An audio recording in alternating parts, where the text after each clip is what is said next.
Ramesh toll Ramesh YouTube சேனலிலிருந்து கவிஞர் ரமேஷ் ராஜாகிய நான் இன்றைய நேர்காணல் பேட்டிக்கு கொட்டநல்லி ஊரை சேர்ந்த ஜே அர்ஜன் ஓய்வு பெற்ற ஆசிரியர் மற்றும் சிறந்த விவசாயி அவர்களிடம் பேட்டிக்கான வந்திருக்கின்றேன். சார் வணக்கம் சார். வணக்கம் சார். சார் எப்படி இருக்கீங்க? நல்லா இருக்கேன் சார். நல்லா இருக்கீங்களா? சரிங்க. நீங்கள் முதலாக ஆசிரியர் பணிக்கு சேர்ந்த ஊர் எந்த ஊர்? நான் முதலில் அரசு மேல்நிலைப்பள்ளி நெடுகுளாவில் 1988 முதல் 1993 வரை பள்ளியில் உடற்கல்வி ஆசிரியராக பணியாற்றினேன். சரி. அதற்கு பின்னர்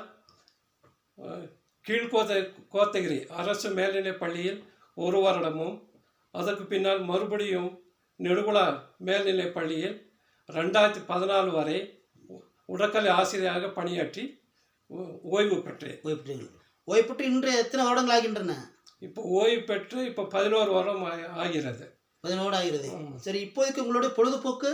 இப்பொழுது நான் சொந்த தோட்டம் வைத்துள்ளேன். அதில் இலை எடுக்கிறது, மூட்டை தூக்கிறது, எல்லா விஷயம் எல்லா வேலையும் செய்கிறேன். இங்கே வந்து தேவை விஷயம் மட்டும் தானா இல்லை இங்கிலீஷ் காய்கறி விஷயம் இருக்குங்களா? ஆமாம், அது இருக்கு. கேரட், பீட்ரூட் எல்லாம் போடுவோம். அதுலேயும் என்னுடைய டைமே ஸ்பெண்ட் பண்ணுறேன். உங்களுக்கு அந்த உழைப்பு இருக்கு? ஆமாம். இன்றும் இந்த வயதிலும் உழைத்து கொண்டு இருக்கிறீர்கள்? ஆமாம், உழைத்து கொண்டு இருக்கிறேன். சரி, நீங்கள் நல்லாசிரியர் விருது வாங்கியதாக நான் கேள்விப்பட்டிருக்கின்றேன். அது எப்போது, எந்த இடத்துல வாங்கியிருக்கிறீர்கள்?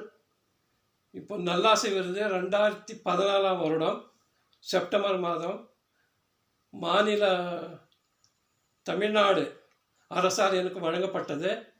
நான் என்னுடைய உழைப்பினால் எனக்கு கிடைத்தது. அதை கடவுளுக்கு நான் ரொம்ப தேங்க்ஸ் சொல்கிறேன். சரி, அப்போதைக்கு உங்கள் மனநிலை எப்படி இருந்துச்சுங்க? ரொம்ப சந்தோஷமாக இருந்தது. சந்தோஷம் இருந்துச்சு. நீங்கள் ஓய்வுட்டு வரும்போது உங்கள் ஸ்கூலில் பள்ளியிலிருந்து எல்லா மாணவர்கள் கண்ணீர் மல்க அனுப்பினார்களா இல்லை சந்தோஷத்தோடு அனுப்பினார்களா? இல்லை, எல்லோரும் சந்தோஷமாக தான் என்னை அனுப்பினார்கள். இந்த அளவு கூட உங்கள் பள்ளி நினைவுகள் வருகிறதா? ஆமாம், எப்பொழுதும் நான் கோத்தகிரி போகிற டைமில் எல்லாம் ஸ்கூலை பார்க்காம போகிறது கிடையாது. எப்பவும் ஸ்கூலில் போயிட்டு தானே நான் வருவேன். சரி, நீங்கள் ஒரு கால்பந்து வீரர்னு கேள்விப்பட்டிருக்கின்றேன், அது பற்றி ஒரு வரிகள். ஓகே. நான் 1977 முதல் 1980 வரை மத்திய பிரதேசத்தில் உள்ள Lakshmibai national college of physical education என்ற இடத்துல 3 வருஷம் அங்கே படித்தேன். அப்பொழுது ராஜஸ்தானில் all India inter collegiate games அப்படின்னு சொல்லி ஃபுட்பால் மேட்ச் நடத்தினாங்க. அங்கே போய் ராஜஸ்தானில் பிர்லா இன்ஸ்டியூட் ஆஃப் டெக்னாலஜி அந்த காலேஜில் போய் நாங்கள் ஆல் இண்டியா லெவலில் ஃபஸ்ட் ப்ளேஸ் வாங்கினோம். அது எனக்கு ரொம்ப சந்தோஷமான இருக்கு. எனக்கு சிறப்பு. நீங்கள் இந்த விளையாட்டு மூலமாக ஏதாவது விருது, பதக்கம் வாங்கியிருக்கிறீர்களா? ஆமாம், நிறைய விருதுகள் வாங்கியிருக்கேன். ஃபுட்பாலில் கோத்தகிரியில் காந்தி மைதானத்தில் 3-4 கப்பெல்லாம் வாங்கியிருக்கேன். சரிங்க. டிஸ்ட்ரிக்ட் லெவலில் நான் போய் விளையாடிருக்கேன். அதே போல் காலேஜ் லெவலில் எல்லா காலேஜ் லெவல்லையும் நான் பார்ட்டிசிபேட் பண்ணியிருக்கேன். அப்படிங்க. சரிங்க ஐயா, உங்களுக்கு இப்போ மூப்பு என்ன ஆகுது? வயது எனக்கு இப்போ 70 ஆக போகுது. அப்போ வருது. பரவாயில்லை. இந்த வயதிலும் திடக்காத்திரமாக இருக்கிறீர்கள், தோட்டத்துக்கெல்லாம் செல்கிறீர்கள், இலை பறிக்கிறீர்கள் என்று சொல்லும்போது எங்கள் சேனலுக்கு ரொம்ப மகிழ்ச்சி. சரிங்க, உங்கள் ஊர் பொறுத்த மட்டும் கொட்டநல்லி பிரசித்தி பெற்ற பெரிய பண்டிகை எந்த பண்டிகை? அது எந்த மாதத்தில் நீங்கள் கொண்டாடுகிறீர்கள்?